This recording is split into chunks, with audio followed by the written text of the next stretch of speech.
Hello, Abnormal Investigations. I've got another encounter for you today. I hope you will enjoy this one. It's a rather scary one, and it's a family trying to protect their newborn baby from a creature that has took an interest in their child. I believe this may happen more than what we think. It was a warm summer evening in the mid-August of 2022. My wife was tending to our newborn daughter inside, while my son Brandon and I were sitting on the front porch. We were watching the sunset over our property. The sky was painted with orange and pink and truly breathtaking. As the sun dipping below the horizon, Brandon and I gazed up at the stars beginning to twinkle in the night sky.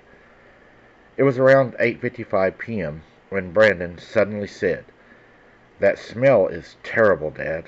I was about to ask him what smell he was referring to, but before I could, I caught a whiff of it too. It was a putrid odor like rotten eggs mixed with the stench of a dead animal. As we stood there frozen in disgust, we heard a blood-curdling howl. It was loud like nothing I'd ever heard before. The howl was very deep and almost human-sounding, and I could feel the hairs on the back of my neck standing on end as I knew this was not natural. My wife, who had been inside, rushed out to join us, her face filled with concern. It was a very loud, almost screaming howl. "What was that?" she asked. Her voice was even trembling. As we stood there, a 7-foot-tall, half-human, half-wolf creature emerged from the darkness, stepped right in front of the porch light, in front of the porch in front of us, staying still in the shadow. It stood on its hind legs. Its eyes were gazing upon us as if it was looking us up and down, measuring us. The creature was covered in brown fur, and then it let out another deafening howl right at us in front of the porch. Brandon screamed and ran into the house, leaving my wife and me frozen in terror. The creature took a step closer. Its eyes were right on my wife. I was frozen. My wife whispered, "That is a damn werewolf." I couldn't argue with the assessment. The creature's appearance was unlike anything I had ever seen. Way worse than any movie you could ever imagine. This thing was like an animal at the zoo that was massive and dangerous like a lion, but there was no cage between you and it. Suddenly the creature turned, and it sprinted into the night, dropping down to all fours, disappearing into the darkness. My wife and I stood there, stunned, trying to process what we had just witnessed. As the encounters with this creature continued, my friends began to speculate about its intentions. They would often gather at our house, discussing the strange events and trying to make sense of them while we sat at the table, eating snacks, drinking milk, and sometimes even playing cards. One of my friends, Sarah, noticed a peculiar pattern. "Guys, have you noticed that the creature only appears when the baby is crying?" she asked. At first, we dismissed it as coincidence, but as we thought back, we realized that Sarah was right. Every time the creature appeared, our baby daughter was crying. As the days went by, my connection between the baby's crying and the creature's appearances became more pronounced. The more the baby cried, the more aggressive and frequent the creature's visits became. The baby would cry and scream sometimes with an upset stomach, and the more it done it, the more the creature would beat on the house and slap the house and beat on the baby's bedroom window. It was as if the creature was being drawn to the baby's cries, and it was becoming increasingly agitated. My friends and I were terrified, and we did not know what to do. We called the police, and they would come out and drive around and shine their spotlights, but none of them even dared get out of their vehicles and look around. Cowards, if you ask me, or just not believing us and saying that they came out and done their job. Either way, it was a failure on their part, in my opinion. "We need to protect the baby," my friend Emily said, her voice always in fear and concern for our child. And I asked her, I said, "How do you recommend that we would do that?" We had no idea what the creature wanted or how to stop it. All we knew is that it seemed to be getting more and more aggressive, and we were running out of time.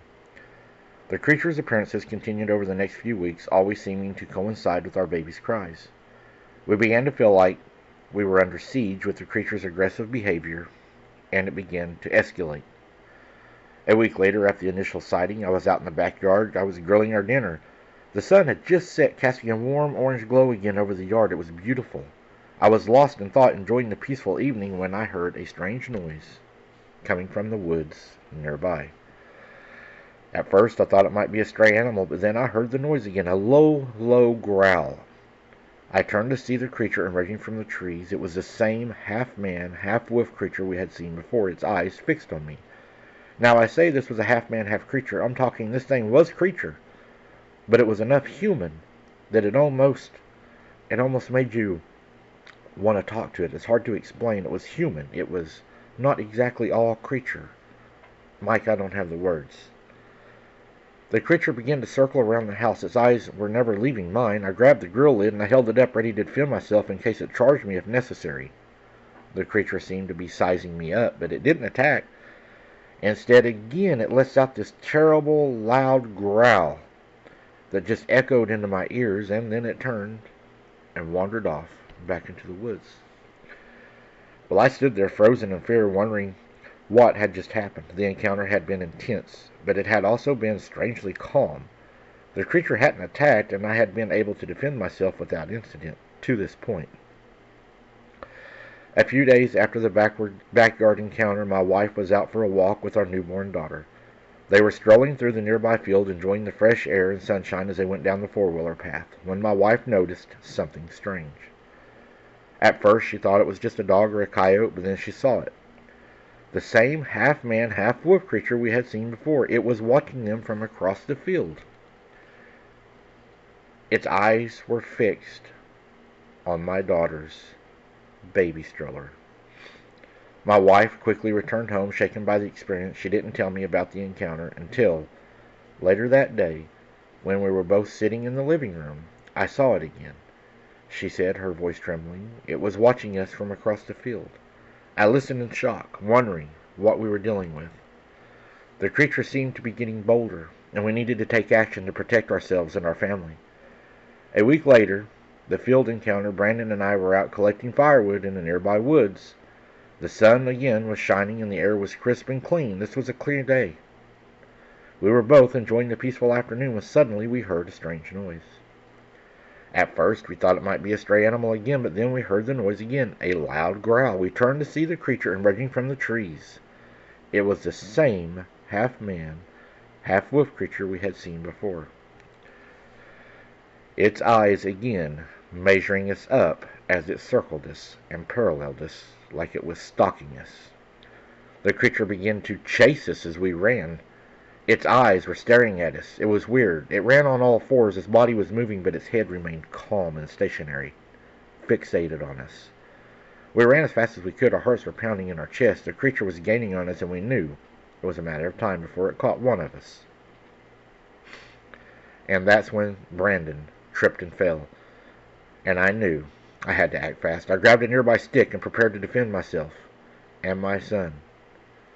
But just as the creature was about to pounce, it suddenly made a sharp turn, crouched almost to the ground as if it were belly crawling. It was weird to watch, and it crawled through the weeds as you could hear it huffing and puffing like a dog that was wore out from chasing a truck. This thing was belly crawling. I could see the weeds moving, but I could not see this creature. He was plumb down to his stomach, crawling in a weird way. His legs were extended out from him the way he crawled. It was almost frightening just to watch that. And then it let out another howl, so loud it seemed to shake the very foundations of the earth. I covered my ears, trying to block out the sound, and when I looked up, the creature was gone. Brandon and I stood there, breathing, trying to catch our breath, and I'll admit we both had tears in our eyes. We had grabbed our firewood and we ran back to the house, not stopping until we were in the safety inside. We were scared to death. The fifth encounter happened at night when my wife and I were awakened by the sound of scratching on the roof. The creature had perched on the roof, its eyes, again, looking in my daughter's bedroom window as it hung from the roof. It was watching my little girl sleep in her crib. And then the sixth and final encounter occurred a few weeks later when I was out in the backyard working on my car. I heard a strange noise coming from behind me, and I turned to see the creature emerging from the woods. It let out a low growl, and that's when it approached me, and its eyes were right on me. I stood my ground, ready to defend myself with my wrench in my hand. But instead of attacking me, the creature again looked at me for a moment. It laughed, an eerie, weird laugh. And then, Mike, it turned and it wandered back off into the woods. The encounters were intensifying at that point, and we realized we had to leave. We moved into my wife's family house, and the strange occurrences have now stopped.